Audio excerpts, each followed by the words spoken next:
High friends, नमस्ते। Mums magic फुडमा यहाँहरूलाई स्वागत छ। यदि हजुरहरूले हाम्रो च्यानललाई सब्स्क्राइब गर्नुभएको छैन भने प्लिज सब्स्क्राइब गरिदिनु होला र नयाँ नयाँ रेसिपीको नोटिफिकेसन पाउनको लागि यो बेल आइकनलाई पनि प्रेस गरिदिनु होला।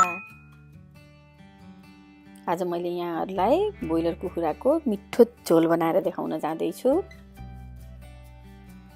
मिठो चिकनको झोल बनाउन अब सुरु गरौँ है त। यसको लागि मैले एउटा प्यानमा 2 ठुलो चम्चा तेल राखेँ।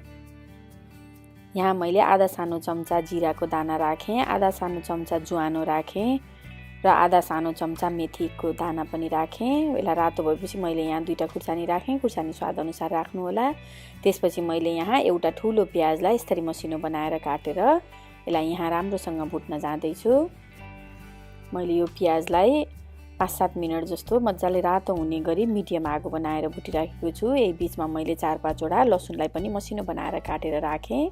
यसरी काटेर राखेको लसुनको स्वाद एकदमै मिठो हुन्छ।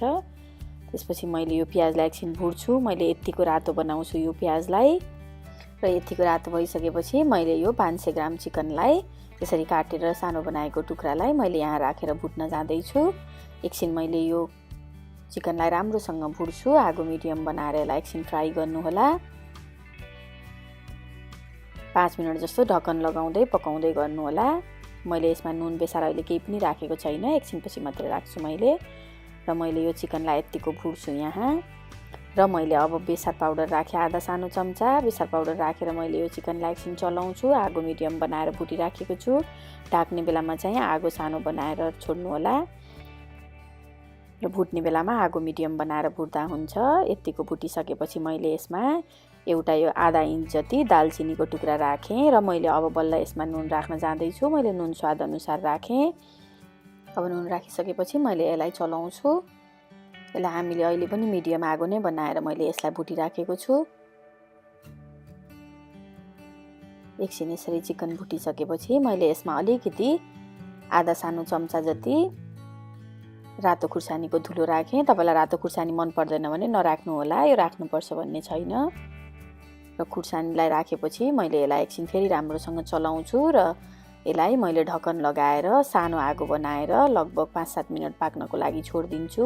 यो चिकनबाट अलिअलि पानी आएको छ, यसलाई मैले एकछिन ड्राई बनाएर यसरी भुट्छु फेरि मिडियम आगोमा।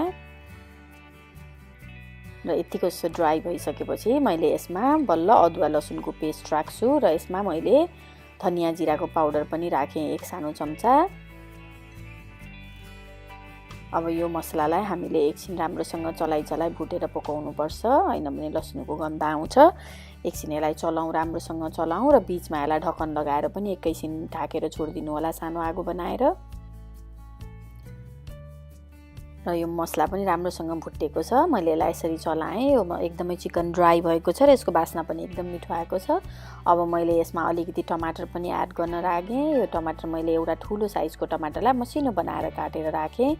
अब मैले यो टमाटरलाई यसरी सबै चिकनले ढाक्दिएर एकछिन ढक्कन लगाएर यसलाई पाक्नको लागि छोडिदिन्छु।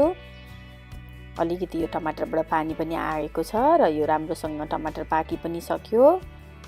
र तपाईले अब यसमा पानी एड गर्न सक्नुहुन्छ। मैले यहाँ 1 कप पानी एड गरेँ। तपाईले आफूलाई कति राख्नु मन छ, कति फ्यामिली हुनुहुन्छ त्यही अनुसार पानी एड गर्नु होला। धेरै थोरै त्यो तपाईको इच्छामा भर पर्ने कुरा हो। यसरी मैले यतिको पानी राखेर यसलाई झोल बनाएँ र मैले यसलाई ढक्कन लगाएर एकदमै सानो आगोमा लगभग 10 मिनट जति पाक्नको लागि छोडिदिन्छु।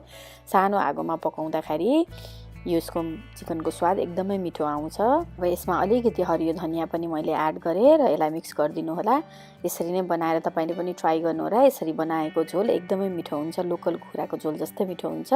तपाईले पनि बनाएर कस्तो भयो भनेर हामीलाई भन्नु होला है त। साथीहरु, हाम्रो च्यानललाई माया गरिदिनु भएकोमा धन्यवाद। Thank you for watching.